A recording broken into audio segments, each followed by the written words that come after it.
friends. During COVID, I learned how to trim my bangs, sides, and crown watching Jayne Matthews' amazing video tutorials. I was also lucky enough to have a one-on-one video with her before she released all these tutorials where she walked me through it on my hair. Over the years, many of you have asked to see me actually cut my own hair. So here you go. In this video, that's what I'm gonna do.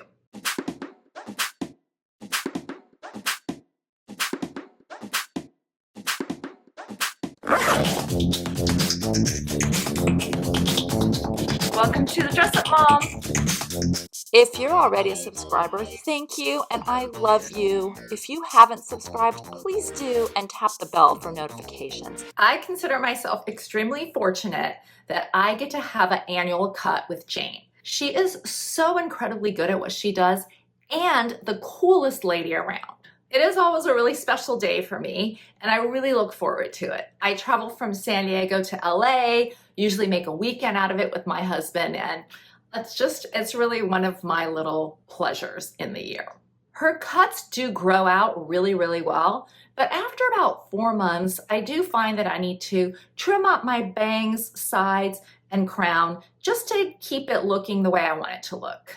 I've been doing this for 4 years and I was terrified at first. I am not sort of a DIY person in this regard, and never in my wildest dreams would I have believed that I would be cutting my own hair. In her videos, Jayne walks us through this process very slowly, deliberately, gives us so many great tips along the way. She actually sort of cuts hers at the same time so you can see what you're supposed to do. It is hard to explain how empowering it is to be able to do this. Like anything, you definitely get better with practice, and I'm now starting to feel pretty comfortable with being able to do this on myself. I really like that I can do just small little touch-ups every month or so. Every 3 months or so, I go in and I give myself a little bit more of a trim. That's what I'm doing in this video. Now, I'm gonna speed it up because it'd be too boring for you to watch this whole thing. But just so you know, the whole process took me about 15 minutes. I use a feather styling razor from Hairbrained to cut it.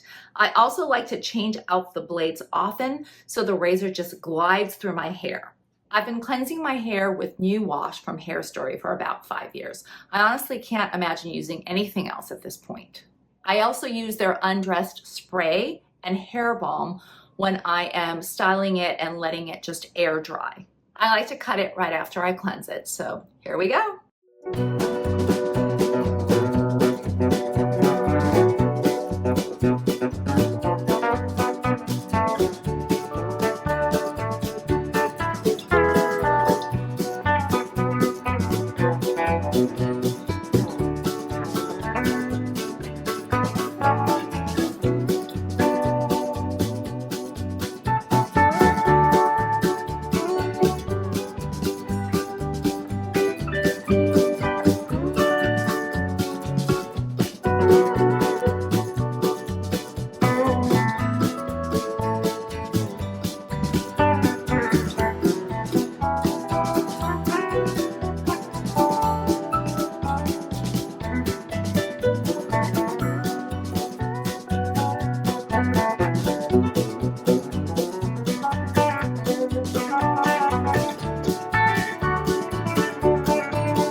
There you have it. Now this should last me another 3 months or so, with a few little tweaks now and then.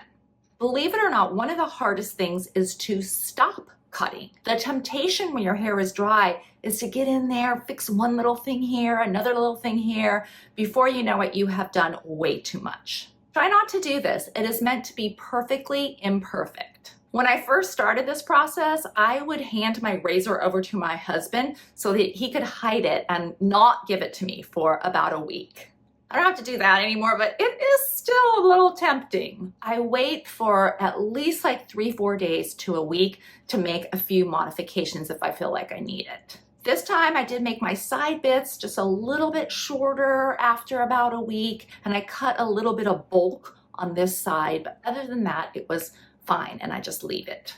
Just a few tiny little tweaks do make a difference. It has been exactly a week since I cut it, and I'm pretty happy with it. It will look even better when it grows in just a bit. Because I've been dealing with some health issues, this time is going to be even longer than a year since I went to see Jayne. I'm hoping to see her for a new look in about 3 months, so I'm not going to touch this anymore so that she has more to work with. Okay, so what do you think? Do you also cut your hair? Are you a fan of Jayne Matthews too? I would love to know all of this in the comments below. Thank you so much for watching. I really appreciate it. Until next time, have fun and dress it up a little.